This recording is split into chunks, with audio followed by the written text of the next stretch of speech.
Halo kawan. Sebelum video, saya sudah sharing ini touch range macam mana setting, ini manual punya. Okay. Video ini saya akan sharing ini digital punya macam mana setting lah.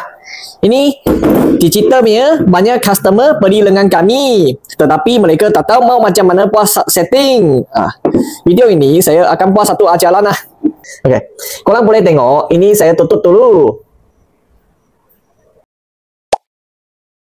Okay. Tekan lama, dia akan tutup. Tetapi saya tekan, dia akan buka.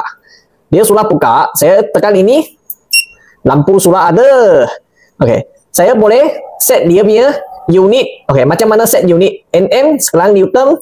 Saya tekan ini U. Tekan satu kali, dia IN/LB. Tekan satu lagi, FT/LB. Tekan satu lagi, kg/cm. Jadi, you boleh tukar 4 jenis unit lah. Sekarang biasa orang guna ini NM. Jadi sekarang saya set dia naik atau mau turun. Okey. Jika saya naik, saya tekan lama, dia akan naik loh.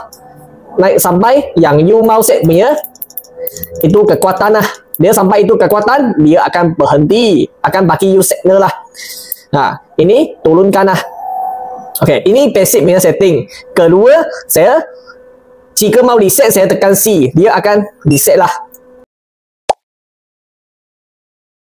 Sekarang saya sharing satu function, you kena tekan lama-lama. Okey, dia ini apa benda? Ini 1, 2, 3, 4. Dia ada 4 mode. Ni tengok.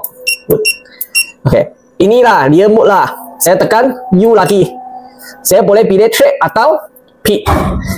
Sekarang jika saya pilih pit, dia akan tunjukkan saya ikat itu barang sampai paling ketat punya. Paling tinggi punya bacaan.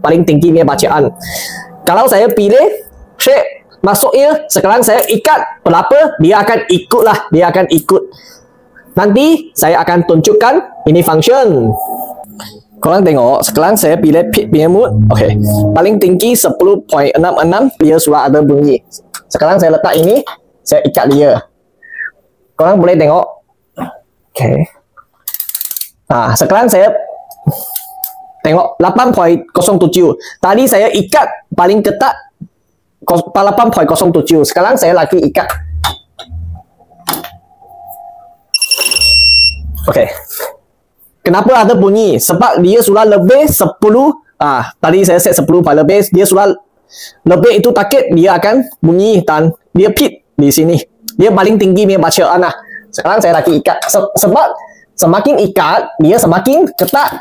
Saya lagi ikat. Nampak? 14.54. Jadi, sekarang dia punya ketat sampai 14.54. Dia ketat lah. Dia ketat suara sampai ini bacaan. Tetapi, sekarang saya set. Tekan ini. Saya kena reset dulu. Reset macam mana? Tekan C. Dia akan reset. Tadi saya mula-mula punya target macam ni mah. Tapi saya ikat dia mesti lebih. Saya tekan ini. Okey, mode kasih pilih. Saya pilih track. Tengok macam mana.